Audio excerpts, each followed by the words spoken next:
was like, I know how to write. I did minimal yearbook in high school. It's just really difficult for me to like just continue or like even get started.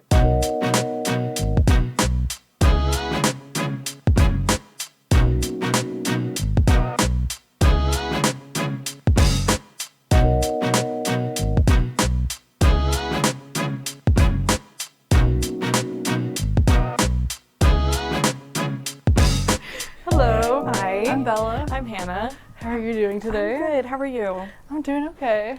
Okay, so what's your major?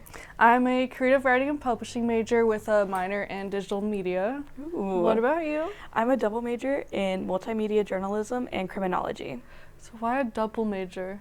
I already came in with the criminology, and then I found journalism, and I was like, I'm too far into this criminology thing. You said you came in with criminology. Did you dual enroll? Oh, yeah. I did a little bit in high school, and so I already had it all declared before I got here. I also did dual enrollment. I ended up graduating high school with 54 college credits. Wow, that's a lot. Yeah, guys, I've been a full-time college student since I was 16. Ooh, that's fun. Okay. So what made you decide creative writing? So I remember in 8th grade English class, my teacher, Dr. Avis, she shared my essay with the whole class, and she's like, guys, this is a really great essay.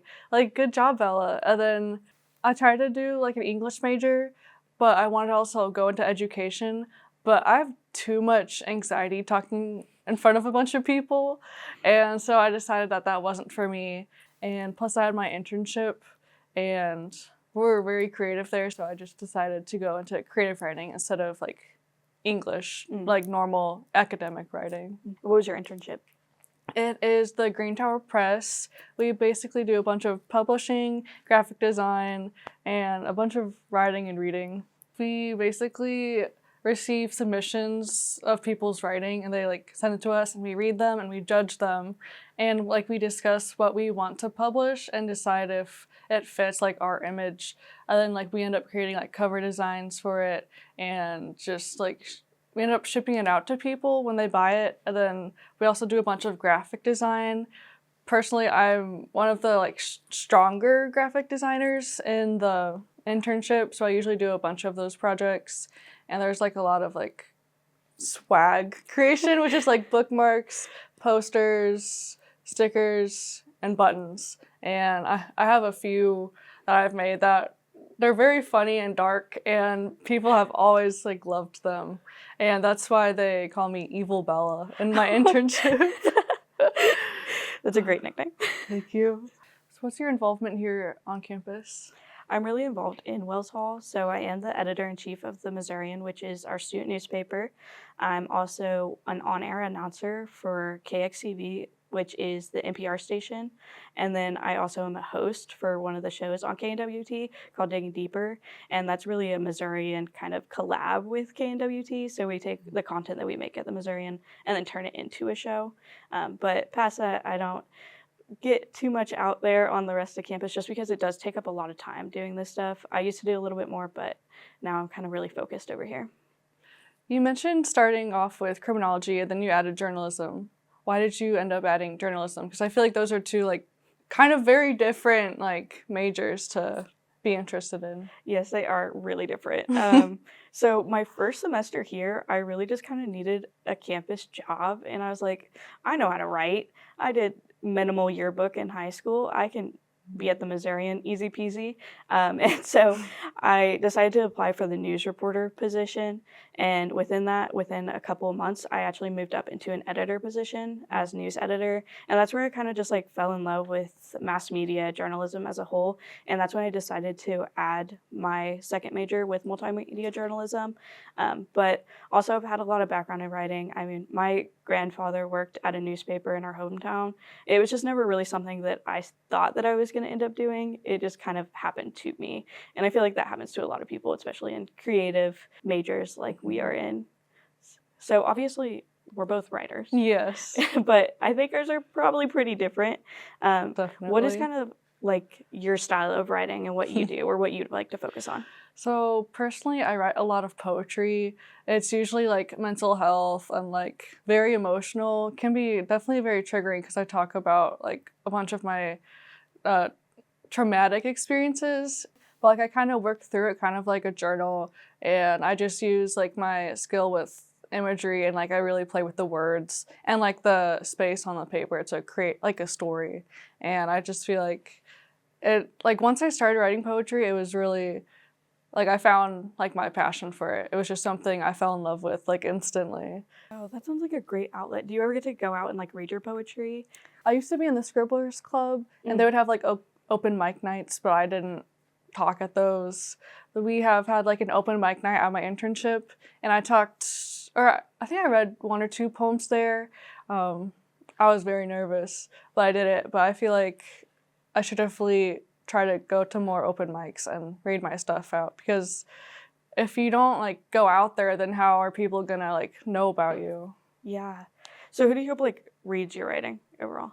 My intended audience for most of my poetry is like people who struggle with mental health. My writing is basically for people to like connect to and feel like that their experiences aren't like unvalued, like that they feel important too. But I feel like if you're reading someone else's stuff, then you can feel valued too. I grew up hearing about writing all the time, and we were a big book household, so a lot of reading, all that good stuff. So I think subconsciously it probably had a pretty big impact on me, and I just wasn't really aware of it. I mean, my favorite classes in school were still like English and literature, For things sure. like that, and I just wasn't really thinking about it, and I was just like, no, I want to be a criminologist, and then I don't want to be a criminologist anymore, so. Was there anything in particular that led you to be a criminology major though? Not necessarily. I think that I was just really into like a lot of the FBI stuff, Criminal Minds, kind of the typical things that a high Yes. schooler, like a high school girl is into. Mm-hmm. And I just kind of decided to run with it. I do really enjoy my criminology major, and it is a lot of fun, and I do hope to use it in my career. I want to go into investigative reporting at some point, so hopefully I can still use those skills that I've gained over there and keep it going in the future. So you kind of talked about using your like writing to inspire other people. Um, who do you kind of like hope to inspire in the future? Maybe when you are doing this professionally.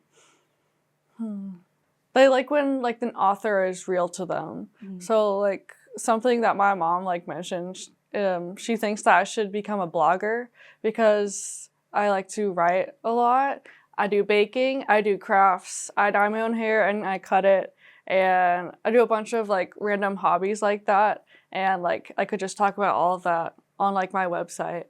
What would you say is kind of like your dream job though? I do love writing. Sometimes it's just really difficult for me to like just continue or like even get started because like my motivation has been like struggling because I have like depression, and so it's really difficult to get myself to do stuff.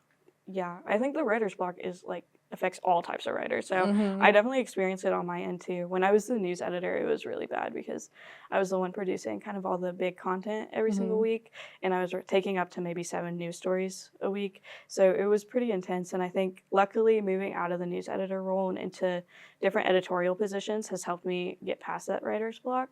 I do a lot of opinion writing for the paper now, but even then, I still kind of hit it sometimes because it's just harder to come up with topics, especially when you have been doing it for so long. So you mentioned having writer's block as well. How do you deal with that as the editor-in-chief? I really have to set the example for my staff. So I am the longest serving staff member and also in charge. So I really have to just make sure that even if I am experiencing writer's block, that I don't let it affect me too much, but I also know when to take a step back. I am not the one producing all the content. I'm just making the paper. And so luckily I can rely on my other editors to produce enough content that I don't necessarily have to write every single week, which is super helpful to not have to do that. And like I have an opinion writer now, which is really great, so I don't have to write those columns every single week. But it really is just kind of with news, it's easier to get over writer's block because there's always news happening. Yes. So I can just be like, oh, there's a big sale down the street. I guess I'll go cover that. But that's really pretty much it. How do you deal with writer's block? I will read just like poems and like books that I've gotten from my internship and listen to a bunch of music. I do have like a playlist on Spotify where it's like songs that I feel like could inspire like a poem. And I do have like a word bank in my Google Docs. So it's like words that I feel like are cool and I want to incorporate them sometime. I don't know, it's really random because sometimes I just don't feel like writing, even though I really want to. I want to keep writing and publish more stuff, but my brain sometimes just isn't there. No, that's entirely relatable. That definitely happens to me as well. Were there any plans you had in mind for after graduation? So actually last week, I just accepted the editor-in-chief position for the Mule Skinner, which is at the University of Central Missouri. So I'm going to get my master's in communications while I'm down there. I'm really excited about that. It'll be a great change of pace. And then after that, hopefully I'll get a reporting job. So this was so fun. Yeah. I'm glad that we got to talk. I'm glad that we vibed really well together. Yes. Maybe I should try out some creative writing. I would try out some journalism, but I like the creative freedom I have. That makes sense. Okay.